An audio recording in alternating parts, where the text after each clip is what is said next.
Welcome to the Mischief Maker broadcast, where chaos, creativity, and common sense collide. Your host, Joel Freeman, was kicked out of high school in Alberta, Canada.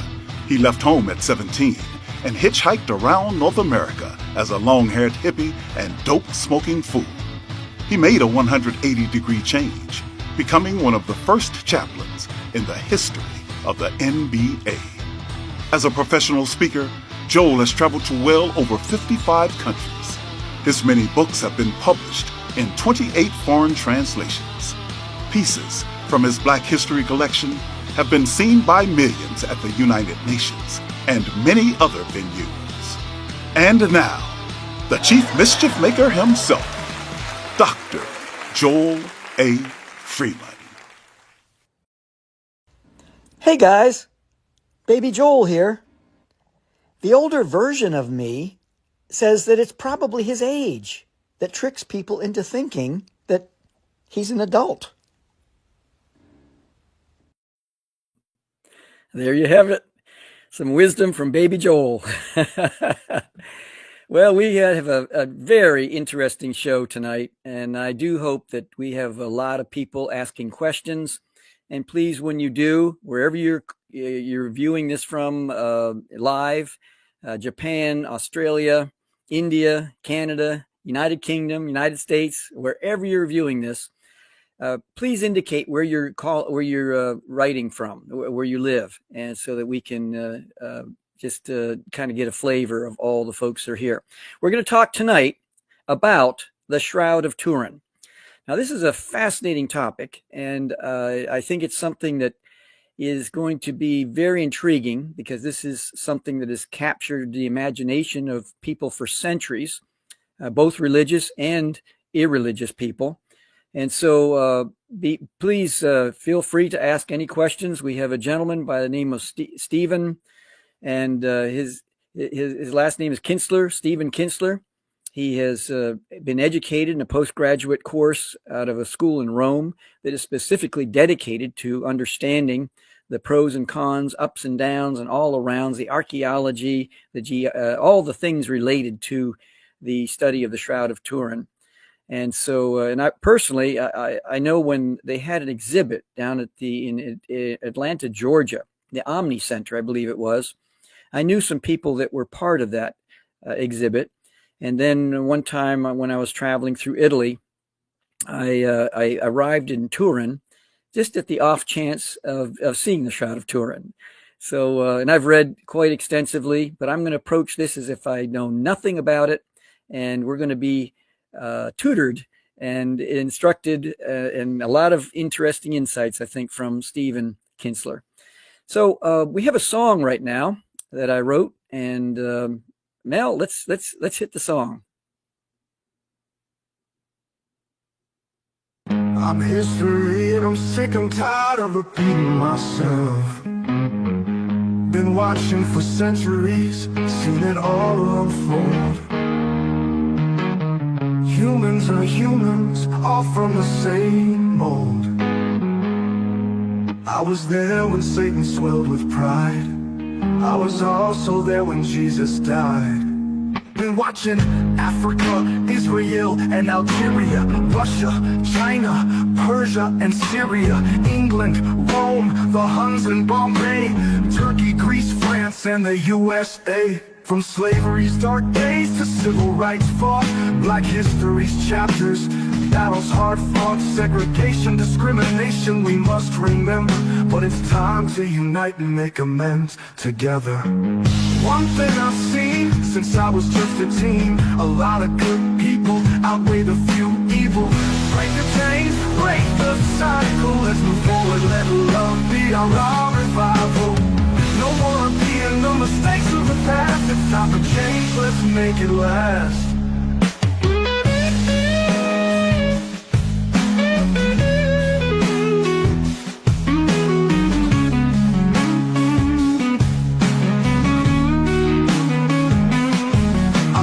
Tired, let's break free and embrace uncomfortability.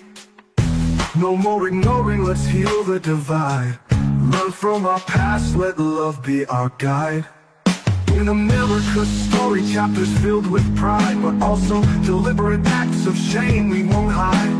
Native land stolen, oppression and pain. It's time to acknowledge, it's time to reclaim. From the Civil War to battles for justice and peace, the fight for equality will never cease. We can't erase the past, but we can grow. Let's build a future where the truth will glow. I'm sick and tired of repeating myself, but hope lingers on. It's time to delve into a world where history's lessons we've learned. Let's rewrite the future, let humanity be born. Break the change, break the cycle, let's move forward. Let God bring revival. No more repeating the mistakes of the past. It's time for change, let's make it last.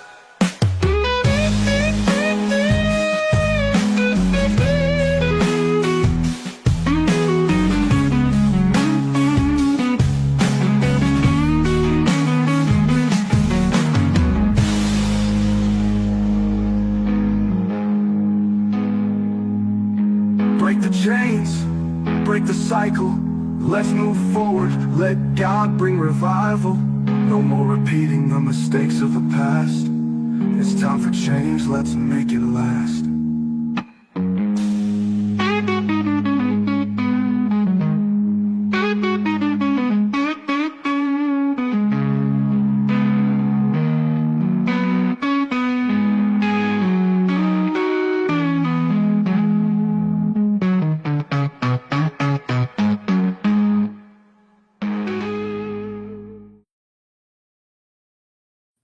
Well, that song originally was a spoken word piece, and the more I played around with it, the more I decided let's produce this as a song.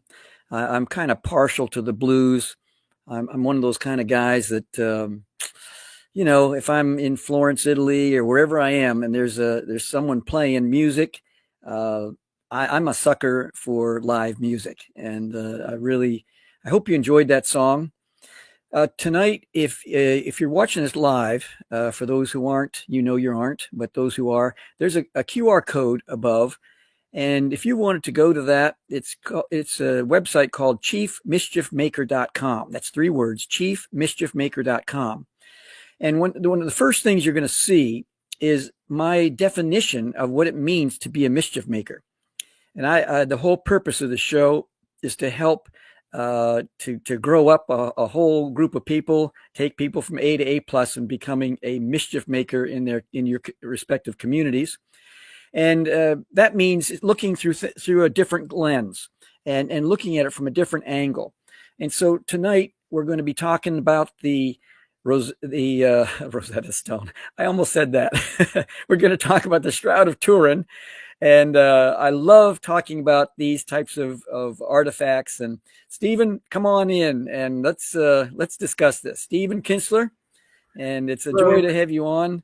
And thank you so much for all the study that you've done on this particular topic. I might play the devil's advocate at different times, and like I said earlier, I'm going to approach this as if I've never heard about this before in some levels. But if you could kind of give us a sense of what is the Shroud of Turin?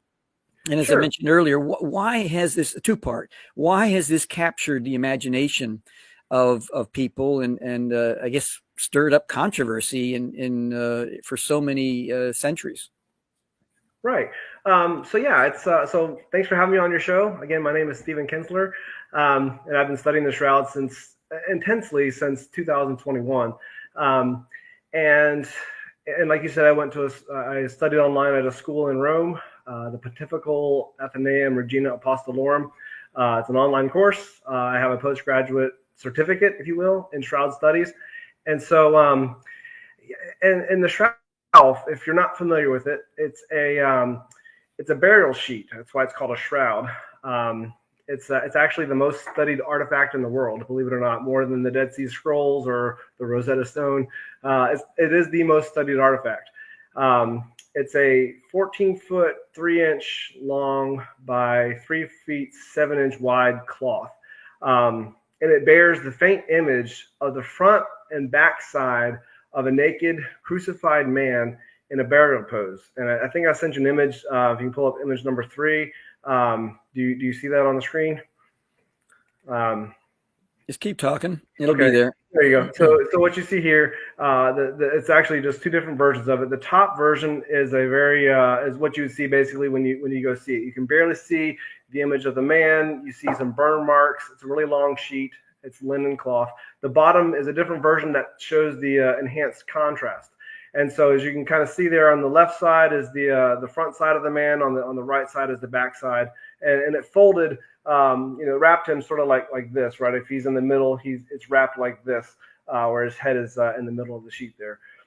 So there's a faint image of a man there, and there's wounds and blood stains on the body that are consistent with Roman scourging, where the person was whipped, and also wounds and blood stains from a crucifixion. There's nail wounds in the wrist. There's a side wound where the man of the shroud was pierced in the side. There's blood stains in the hair and in the scalp. So it's very consistent with what we know of Jesus's crucifixion. But the interesting thing is, if you go to slide number 1, you can kind of see how we might divide this up and see. We get a close up of the face here. And again, this is the enhanced contrast version of it. And on each side of this face, you see the front side and the back side. But what's interesting about the shroud and what it's known for is that when you take a photograph of this and you look at the negative becomes the positive image. So looking at this, it's kind of abstract. You don't really, if you're in the Middle Ages and didn't know, you saw this image, you might not know what to make of it. But, fast forward to the 19th century, and the negative looks like this in slide number 2. All right, we get a detailed image and a face of a figure that we all might recognize as Jesus because of the icons we've seen over the years. And there's art history that studies, the different points of congruence that agree with this face on the shroud. But again, we see a negative, and in the negative, we see the positive image of this man of the shroud. And so the shroud behaves like a photographic negative. This was first discovered by an Italian amateur photographer. His name was Secondo Pia. That was on May 28, 1898. So it wasn't until 1898 when the first photograph was taken. But a lot of the controversy and the questions around the shroud is based on, okay, there's not much of a historical record before the 1350s, before the 14th century. The first actual historical record of what we know as the shroud today is around 1356. And of course, many of you may know that in 1988, it was radiocarbon dated to the years 1260 to 1390, which just cast a lot of doubt on the authenticity of the shroud. And of course, the implication here is, the debate is usually around whether or not that is authentic, right? Is it truly the burial cloth of Jesus, or is it just a fake?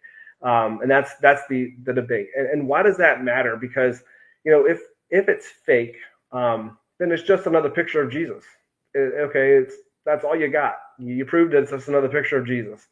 But if it's real, then it's in my opinion, the single most important artifact in history, because we now have solid evidence for the resurrection of Jesus. And for those who deny the resurrection or don't believe in it, the question that surrounds this debate is, how was that image formed, right? There's lots of different hypotheses. I don't know if we're going to get into those tonight because that's a really deep part of the science. But yeah, how was it formed? And we don't know to this day. The short answer is we don't know how that image was formed today. With our modern technology, we still can't replicate it. So that's the intro to the shroud. So in the mid 14th century, that's when it was found or uncovered, or whatever word one wants to use. And when it comes to police work and things like that, they call it a chain of custody. Mm-hmm. And they want to know who had it, when, and did they handle this evidence properly. What is the chain of custody, if you will, Sure. prior to? Is there any evidence prior to the mid 14th century, and then thereafter, and how it made its way to Turin? Right. So we refer to it as the Shroud of Turin because it's a burial shroud located in Turin, Italy. So when we hear about it, it's not just something that was manufactured in Turin or something like that. It's just this is where the shroud lies today. But since the record begins in the 1350s, we do have a trail from the 1350s to present for what we know as the shroud today. But what did they call it? It was found, or not found, but it appeared on the historical record in Lire, France. So what did they call the shroud then? Was it the Shroud of Lire? Before that it was in Chambéry, France, or after that, sorry, it went to Chambéry, France, rather. Was it called the Shroud of Chambéry, right? And then it moved to Turin, where we know it as the Shroud of Turin. So my point is, we have this label of the Shroud of Turin, but if we look at the historical record prior to that, what if it had another name, right? What if it was known by something else? So while it's true that it begins in the 1350s, the mid 14th century, there are references to a burial cloth or linen that bears an image of Jesus. There's legends of, not legends, but there's history of a burial cloth of Jesus, some of which have details that talk about an image on that linen.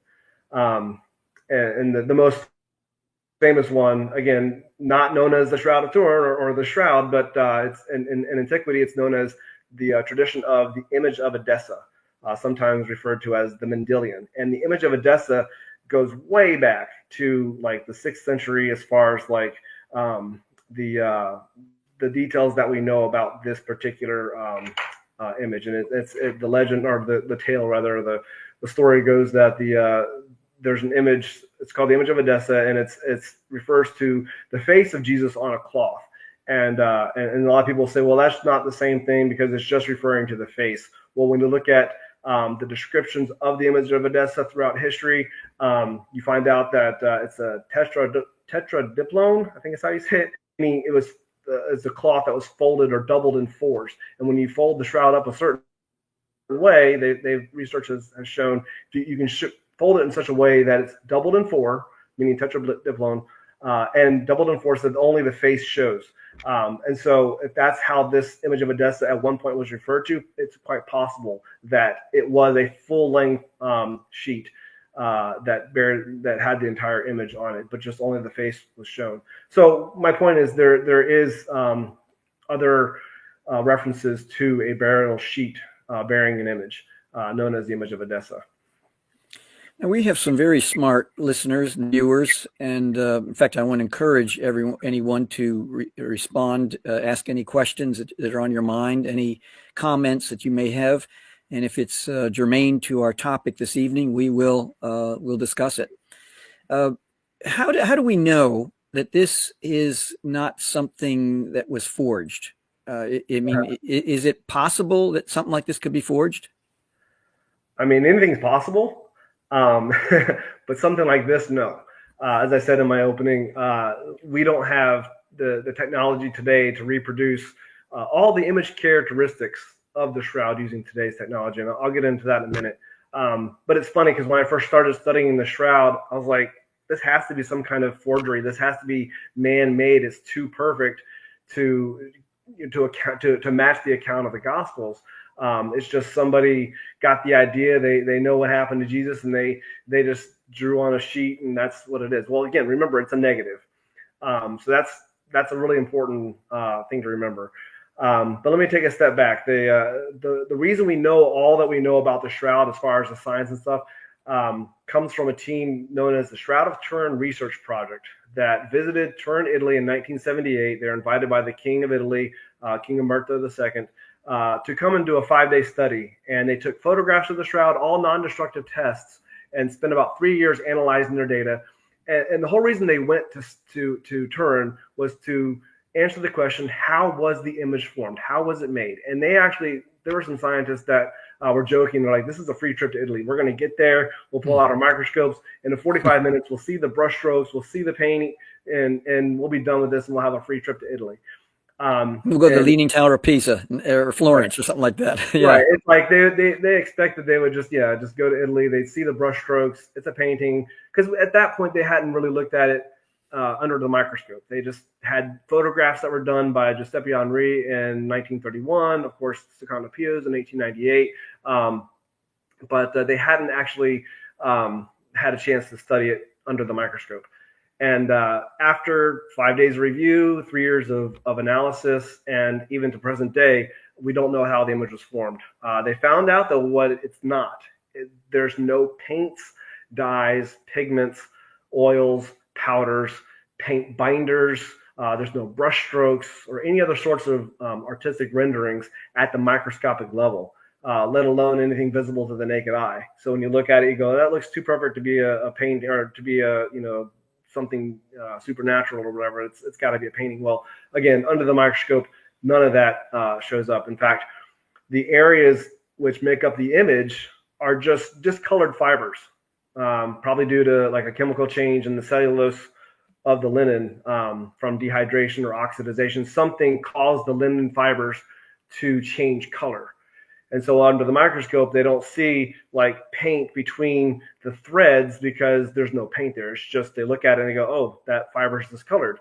But I want to pause there and sort of, if this was a painting, right, it's a negative. Remember that's important. Mm-hmm. You have to ask yourself, why would someone create an artwork with the means, without the means rather, to showcase its unique quality?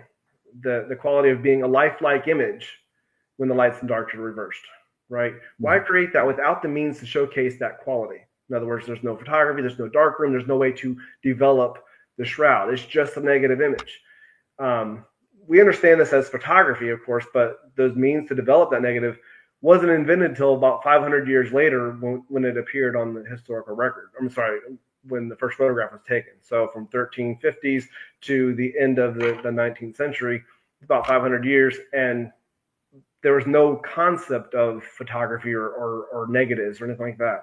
It's like someone creating a circuit board in the 1350s without electricity. You just, the tools are there, right, to do it. It's not about lacking the tools. It's about lacking the very idea of what the final product is. And so the real question isn't, could they have made this kind of image?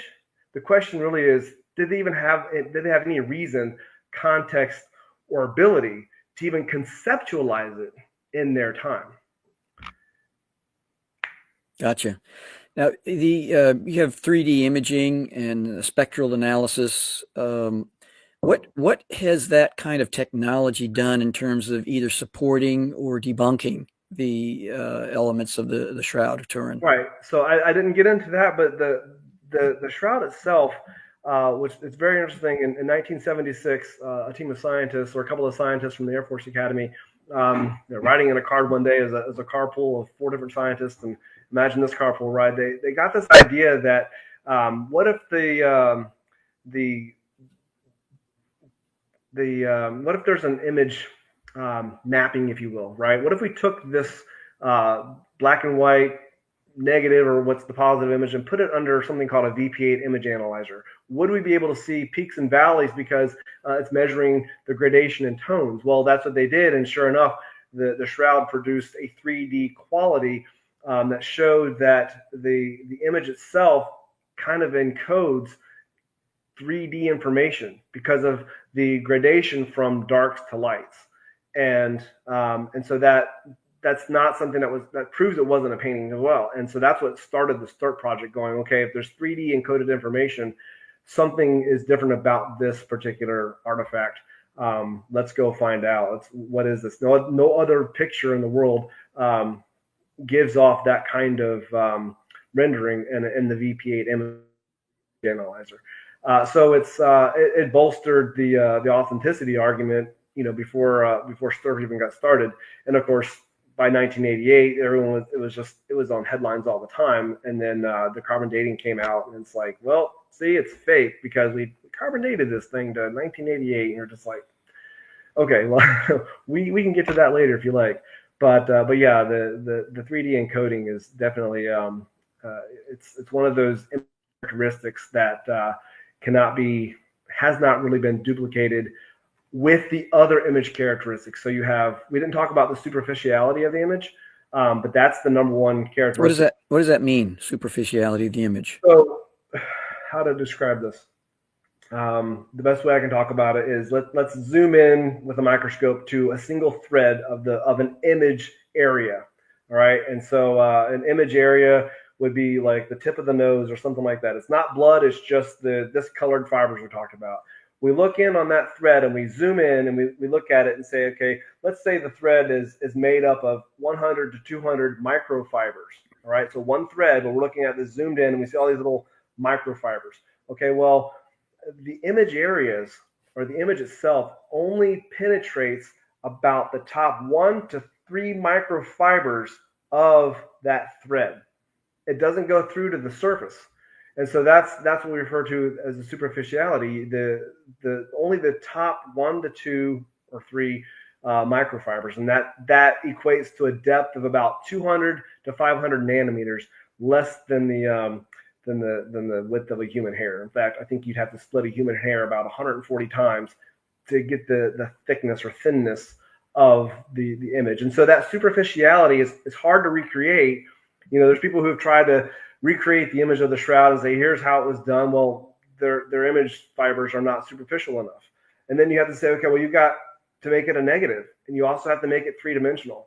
And there's about 15 or more other image properties that they have to be able to satisfy in order to recreate this. And that's why even with today's technology, we cannot get that level of superficiality on a linen thread that only goes 200 to 500 nanometers deep. Is there any history in terms of linen being used as a shroud, burial shroud, as a preferred material? As far as what? As a preferred material, let's say. Not for painting, right? If that's what you're referring to, not for making images, but as far as the a death burial. Yes, there are plenty of reference or instances of burial shrouds that are made of linen. This one in particular is a very fine linen because of how because of the weave. It's known as a 3-to-1 herringbone weave. Very, very fine linen. Not something that you would not a very coarse pattern of weave, a very tight weave. Again, 3-to-1 herringbone. And so it's a very would be, no matter when it was manufactured, if you believe it was medieval or not, would have been a very expensive sort of weave. But yes, linen in Jewish burial customs, they would bury their dead in a linen shroud. That's according to Jewish burial customs. Well, we're going to take a break, but we're going to come back. Blake Tolliver, not sure where you're from, Blake, but you've asked a brilliant, wonderful question. We're going to submerge that question, and after the break, we're going to come back to revisit Blake's question. And also, I have another question about the DNA of the blood, and just anything that any analysis on that. Sure. So, Mel, let's go to our break from our sponsor, Rosetta Universe.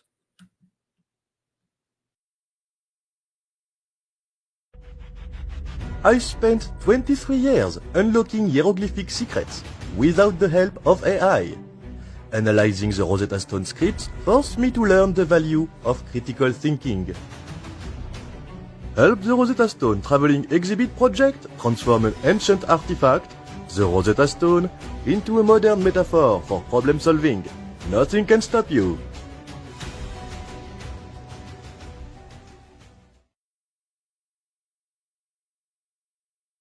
You've heard it first from Jean Champollion, the one who cracked the code to hieroglyphics. He has spoken, and he's encouraging you.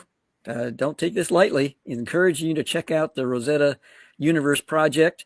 And what we have here, this is all about the Rosetta Universe project.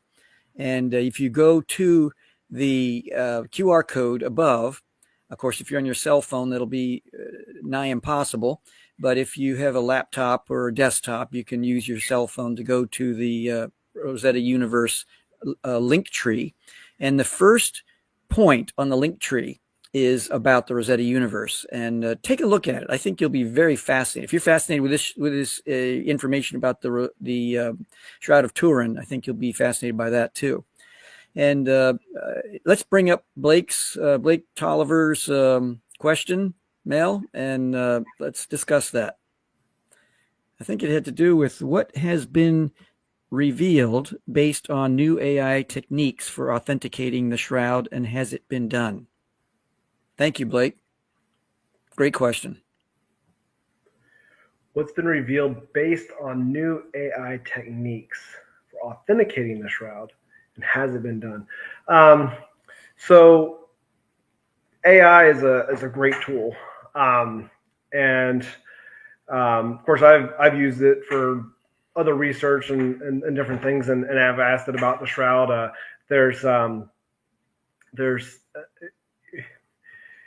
It can only, I would say it is the most researched artifact in the world, and by that I mean there's so many articles, books, journals, peer-reviewed sciences.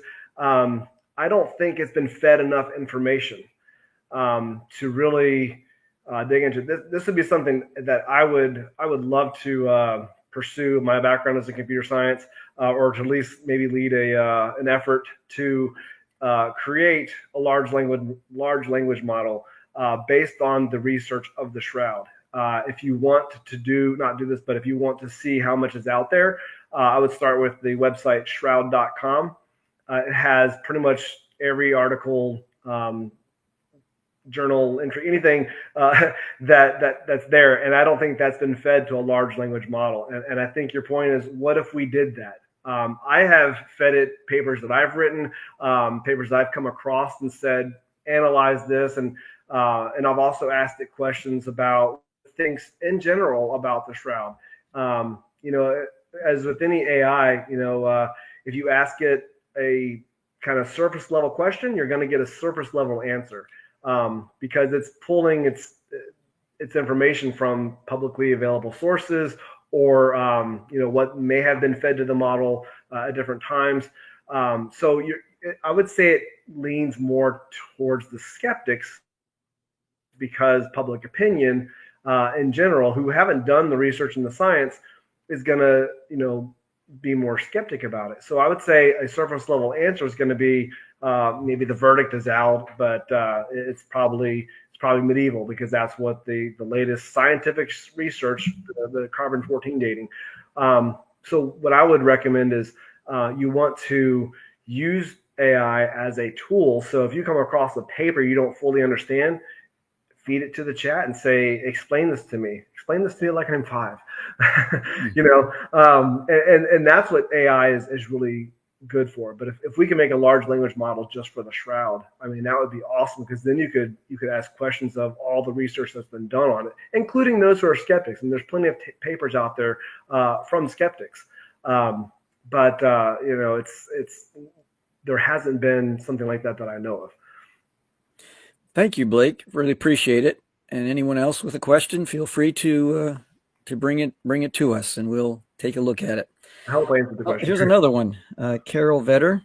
I don't know where you're from, Carol, but thank you for this question. Have they tried to reconstruct what Jesus' face really looked like? Oh yeah, there's been lots of attempts. In fact, from the shroud itself, yes, and I've seen some really good, even with AI, as we just talked about, attempts to say this is probably what he looked like. But the thing with the shroud, there's no directionality of the image, so it's not like, again, there's no brush strokes, but there's also no like lighting come from a certain angle or things like that, and so it's sort of like if you make a realistic version of it, it's like, okay, this is the interpretation of how it might look. But there is an exhibit, I think the last I saw was in Spain, and it contains a hyper-realistic model of how a lot of the Shroudies, we call ourselves Shroudies, what we call ourselves, but a lot of Shroudies, they refer to him as the man in the shroud, because we don't know if it's Jesus. When you can't say it's Jesus to most people understand what you're talking about, but the exhibit refers to him as the man of the shroud. And this hyper realistic, you can do a Google search for it, and it'll show you how amazing this sculpture looks. And it's the It's a man in a burial pose. He's naked. Everything about this is hyper realistic. Again, the man in the shroud is covering his pelvic region, and so is the sculpture. But I mean, even I think underneath those hands is hyper realistic as well. So I haven't been to the exhibit myself, but he's covered in wound marks all over his body, blood in the scalp and the hair, the wound in the side. So that's probably the most amazing attempt to reconstruct the face of Jesus. And early artwork, when we talked about like what about the historical record, not only is the image of Edessa one of the key links to its past, but also art history. This is where art history, if you love art, go study art and the icons of Jesus. They started to change, the face of Jesus started to change around the 6th century. They believe when the image of Edessa was found, it was hidden in a wall in Edessa, and after the city flooded, they somehow, I guess they went through and they found this artifact, the image of Edessa, hidden in the wall in Edessa around 544 AD, and or 526, I think. By 544, we get this image, the first, it's called the Christ Pantocrator. Look that one up in Syria. And the points of congruence on that face of the Christ Pantocrator compared to the shroud, it's almost like the artist who made this Christ Pantocrator, can't say it, was looking at the shroud when he made it. He's got the face has a long nose, a beard, large eyes, hair parted in the middle, all these different things that's like, it really matches up. And then from that point forward, the images of Jesus became what we know them today. Before that, it was Jesus was portrayed very Roman-like, short hair, no beard, very youthful looking. And now you see these images starting after the image of Edessa was discovered again in the wall after the city flooded. The icons and the artwork starts changing. Thank you. Dennis Jones, he says, maybe I missed it, but have they carbon dated the shroud? Had they carbon dated the shroud? We have not talked about that. Do you want to get into that now, Joel? Sure. Let's jump right in.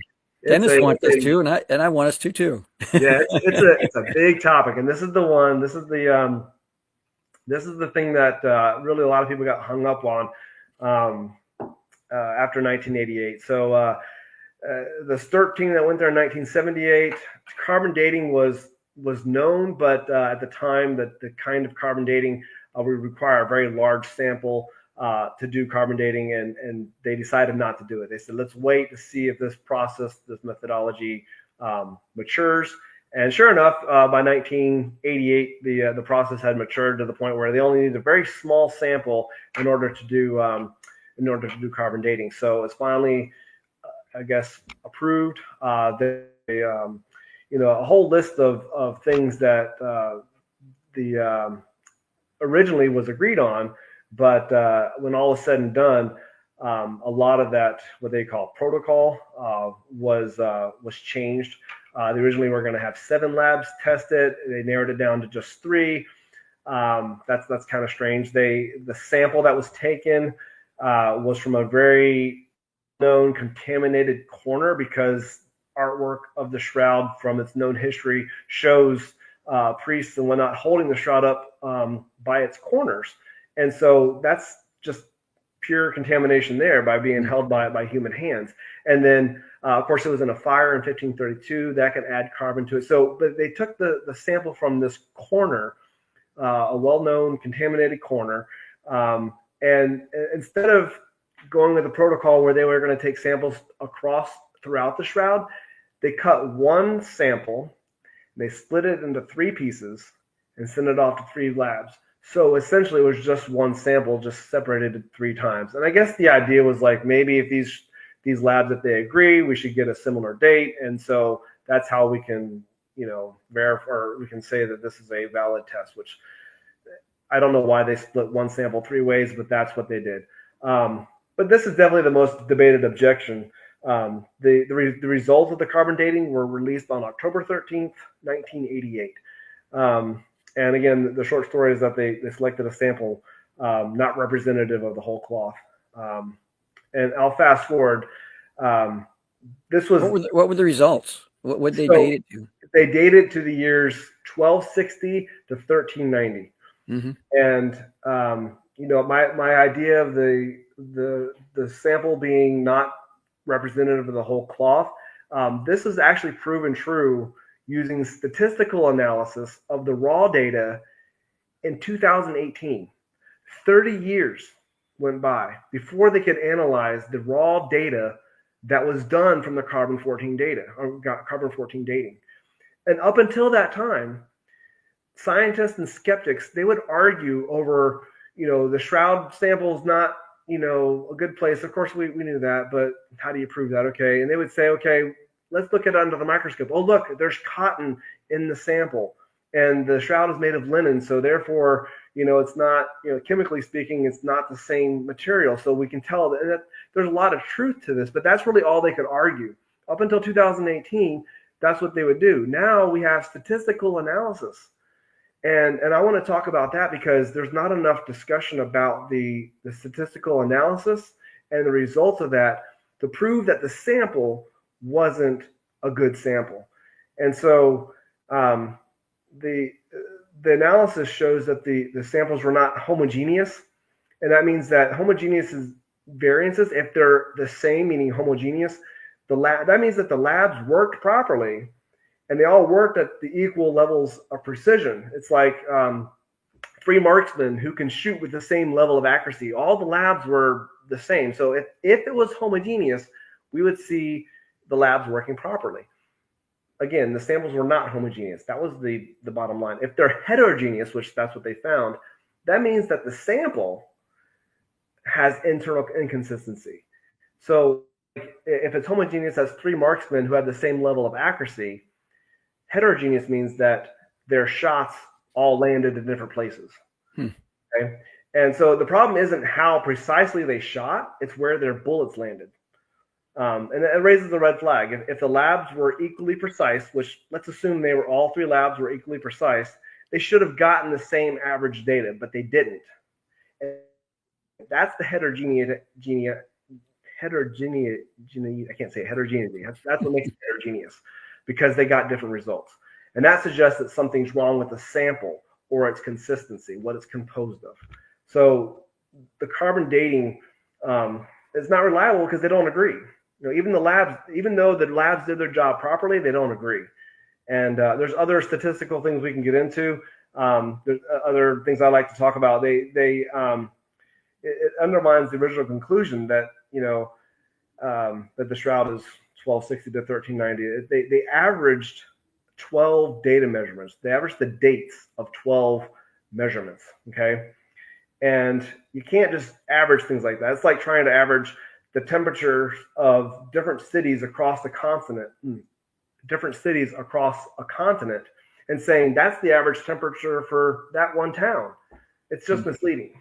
You just don't average things like that when you're looking at dates. And that's what they did. And they came up with 1260 to 1390. They also weren't supposed to collaborate. They did collaborate. They didn't spend as much time as doing the research as what you probably should have done. It took 10 months to do the statistical analysis in 2018. I think it was something like 5 weeks before they came back with their average in 1988. So very rushed. You got to wonder about the actual thing. But again, statistically speaking, because of the results that they got, and because it's a heterogeneous sample or heterogeneous results, that proves that the sample wasn't a good sample. And it's funny because now skeptics who used to rely on carbon dating, they hear this statistical analysis and they go, okay, so I guess we don't have carbon dating to go on anymore. That kind of undermines our belief that it's not real. The sample is wrong. So either test it again, or find other ways. There are other ways to do testing, but the church, the Catholic Church, the Pope actually owns, quote unquote, owns the Shroud, and he has to be the one to sanction any additional tests. There's been tests done privately. The latest one that's brought the Shroud into the news lately is known as the wide-angle X-ray scattering, and this dated the Shroud to the 1st century. So that's the latest one, I think, in 2022. They had some thread samples, and it didn't destroy the threads. It's a kind of test that doesn't destroy it. So that would be great to be able to do that across the entire Shroud, to do non-destructive tests. that you can do. So that's the long and the short of carbon dating. Thank you. Thank you, Dennis, for bringing that to the show. What about the DNA, the blood? Is there O positive, O negative, AB, B? Yeah, the blood. That's a fun topic too. How much time you got? No, I'll try to. We've got about 13 minutes. Let's give us as I'll give you a 5-minute. Okay. If I can, 5-minute thing. So they've done tests on it. So you can't reconstruct, or you can't the DNA, I should say, the DNA on the shroud is non-existent. It's degraded so bad you can't actually do DNA types of tests, but you can do blood tests, and they have done blood tests for in 1978. Part of their conclusion was that the shroud tests positive for blood, serum, other components of blood, hemoglobin. Or no, maybe it wasn't hemoglobin. It was the parts of blood. Anyways, it was real human blood is what they concluded when they tested it. And what they found in the blood areas indicate the presence of hemoglobin and elevated levels of bilirubin. And that's important because an elevated level of bilirubin means that if you have that in a blood stain on something like a shroud, where we can see clear trauma happening to this person, the high levels or the elevated levels of bilirubin means that it's consistent with someone who suffered severe trauma. And so that's your red blood cells. The bilirubin is a yellow pigment that's produced during the breakdown of the heme, Heme, of the hemoglobin in the red blood cells. And so severe physical trauma, like scourging, like whipping the body or nailing the hands, beating in the face, all these things we can see on the shroud. But the severe physical trauma can lead to an increased breakdown of red blood cells. That's called hemolysis. And that results in the elevated bilirubin levels in the blood. So it's because the trauma is increasing the breakdown of the red blood cells, and because they're breaking down, bilirubin is going up. But a lot of people say, why is the blood still red? Well, a researcher, I think it was in 2014. I don't know what year it was. It was within this decade. Researcher Paulo de Lazzaro and his colleagues suggested that blood mixed with high levels of bilirubin, when they're exposed to a UV light source, could generate a shift towards the yellow-red colors that are seen on the shroud. So the blood remains red and bright red because of possibly being exposed to a burst of UV light. Again, if this image was created as a result of the resurrection, then you would have, that'd be maybe a kind of UV light. Well, that's what they proved, that UV light exposing these spots of red blood cell, the blood on the shroud, would cause it to stay red. There's no blood type then. Oh yeah, it was typed to blood type AB. Sorry, AB. Okay. Yeah, blood type AB, which is the rarest blood type, but it's most commonly found in Jewish males. Is that the universal donor? I believe so. I think the AB is the one or universal receiver. I think you can receive all blood types. Yeah. And then talk a little bit about the spike marks in the distal space of the wrist as opposed to the traditional, and just talk a little bit about that. What does that mean? As far as like how he was nailed to the wrists? Yes. Okay. So I like starting off with this.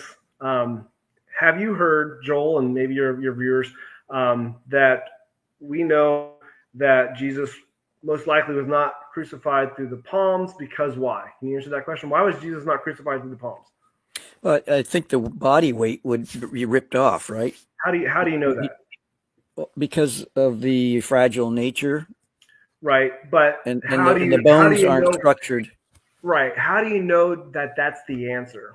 Have you studied it somewhere? You heard about it somewhere? Well, I know that they put some cadavers up on the wall, and they actually experimented with cadavers, and this would not hold the body weight, the dead weight. Very good. And that's exactly right. So you've done the research, you've done that. So did you know that the reason we know that, I hear a lot of Christians will say, Jesus was not crucified through the palms because it wouldn't hold the body weight. He was crucified through the wrists. All right, we see that on the shroud. Mm-hmm. Did you know the reason we know about the crucified through the wrists is because of the shroud? In the early 30s, a doctor named Pierre Barbet studied the photographs that Secondo Pia and Giuseppe Henri had taken, and he saw that the nail went through the wrist, and so he is the one who did the experiments on the cadavers. So this whole concept of the nails through the wrists is because of the shroud. The book is called A Doctor at Calvary. It's maybe reversed in the thing, but this is a great book by Pierre Barbet from the 1950s, I think is when he published it. But he talks about how his experiments on the cadavers and how it wouldn't support the weight. That's why we know what we know. Why is that significant? Well, the nail wounds going through the wrist, all artwork of Jesus, even today, it shows the nails going through the palms, and also shows the entry wound. The shroud shows the exit wound. If an artist is going to create this image, why would he go from deviate from the norm and show the nail through the wrist, right? Why would he show the exit wound? Why are there no thumbs on the shroud, right? If you look close if you go back and do your research and pull up an image, you see that his wrists are crossed. You see one nail wound, but you see two blood trails down the arm. So that implies that there's another wound in the wrist that's being covered. But his hands are crossed, and so you can't see thumbs. Well, when Pierre Barbet did his studies on the cadavers and would pierce the wrist, well, he found that when you pierce the wrist to desktop space, it severs the median nerve. And when you sever the median nerve, it causes the wrist to fold in. Okay. The thumb to fold in. Sorry. Yeah, when you pierce the wrist, it causes the thumb to fold in. And there's been other research done on this. People who have experienced a piercing through the wrist through whatever accident or crime or something like that, like with stabbing or something like that. You pierce the median nerve, your thumb will fold in and pretty much stay in like that. And so there's no thumbs on the man in the shroud. That's a very interesting detail, and that's important to another art history. There's an image known as from a book called the Prayer Codex, Hungarian Prayer Codex, and in it is an image of what we believe is Jesus. It's a scene of Jesus being buried, and then the scene right beneath it of the resurrection where Jesus is gone. Well, on that Prayer Codex, dated to 1192, 1195, the man on the shroud, before you see this resurrection, has no thumbs, right? So whoever drew this image was copying from the shroud, not just because of the thumbs, but the most important piece is in the resurrection scene just beneath.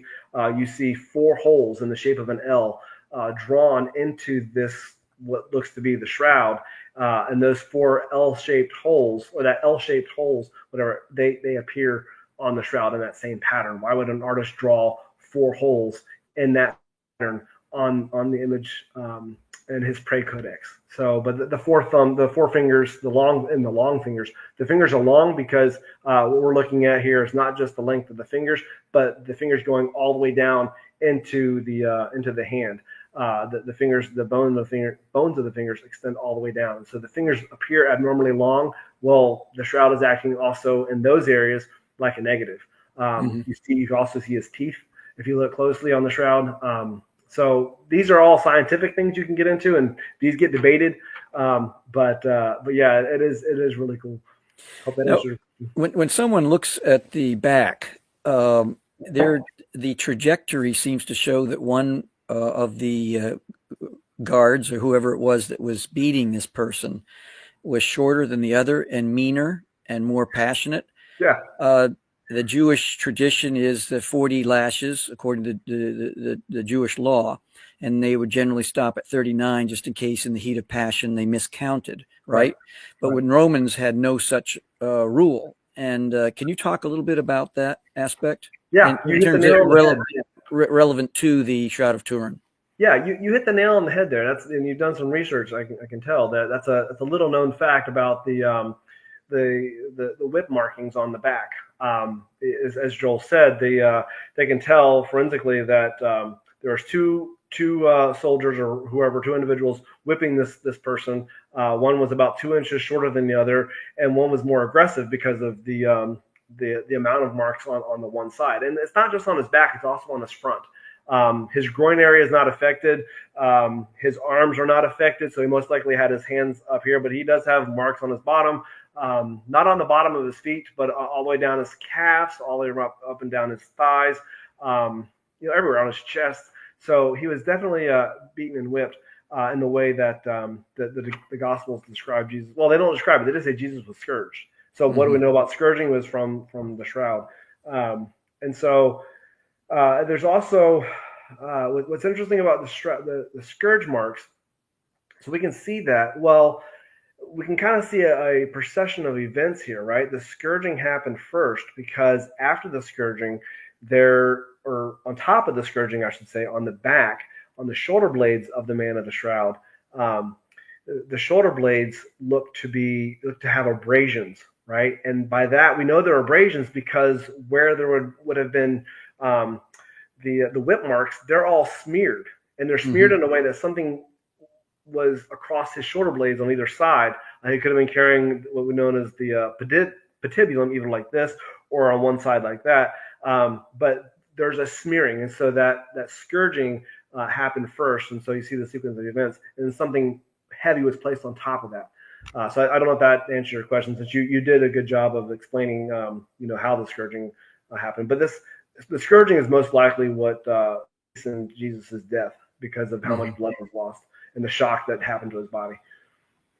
And the asphyxiation of pushing one. That's how he ultimately that's how people died on the cross, was from asphyxiation. And the way I like to describe that, asphyxiation is, not being able to breathe. Well, it feels like drowning, because in order to breathe, you have to push up on the cross to exhale. And then you'd inhale when you come down. If you want to let your breath out, imagine holding your breath. So it's like drowning, holding your breath until you die, because he can't exhale. And so because he can't exhale, then he's just holding all that air in. And so that's, again, how you die. And that's why they break the legs, because if you can't push up, then you're essentially just, holding your breath until you die, because you can't push up. Yeah. And the legs were not broken on the shroud, right? Right. There's no broken bones anywhere. His nose is a little bit, looks like it might be a break in the nose or some kind of fracture there, but the nose is made of cartilage, so no broken bones. Well, folks, the reason I brought Stephen on is I wanted us to take a look at the Shroud of Turin, and also I wanted to encourage you to take a look at Isaiah chapter 57. Just take this evening, or whenever you're watching this. Just read Isaiah 53, and Psalm 18. So it's Isaiah 53, the Old Testament seer Isaiah. Psalm 22, I think. What's that? Psalm 22. Psalm 22, yes. And yeah, that's right. Psalm 22, Isaiah 53. And then maybe read some of the New Testament accounts and just see how it all comes together in your mind. Personally, whether or not this is truly the Shroud of Turin, is not of great consequence to me personally, but it is something that helps to, I think, reveal the passion of the Christ. When you look at the story, you look at the narrative. Maybe many of you've seen the movie Mel Gibson made and some other movies on this topic, and I think it's just an important thing to take a look at. Stephen, I thank you so much for taking time. We're Can I give a conclusion real quick, too? Yes. 30 seconds. Sure. The authenticity of the shroud does not affect the message of the gospel. And studying it doesn't replace faith. If the shroud was fake, it would not shake my faith in the least. So studying it doesn't replace your faith. It actually deepens the wonder. And in the end, faith isn't in a cloth. It's in the one the cloth might have wrapped. Stephen, I really appreciate you taking time out of your crazy, busy schedule and joining us here on the Mischief Maker Show. Thanks for having me. Folks, thanks for joining us. And eebity, that's all, folks. You have just experienced another episode of the Mischief Maker broadcast. Hit the subscribe button, connect at chiefmischiefmaker.com. Thanks for coming along for the ride. And hopefully, you are now a bit closer to becoming a Mischief. You have just experienced another episode of the Mischief Maker broadcast. Hit the subscribe button. Connect at chiefmischiefmaker.com. Thanks for coming along for the ride. And hopefully, you are now a bit closer to becoming a Mischief Maker.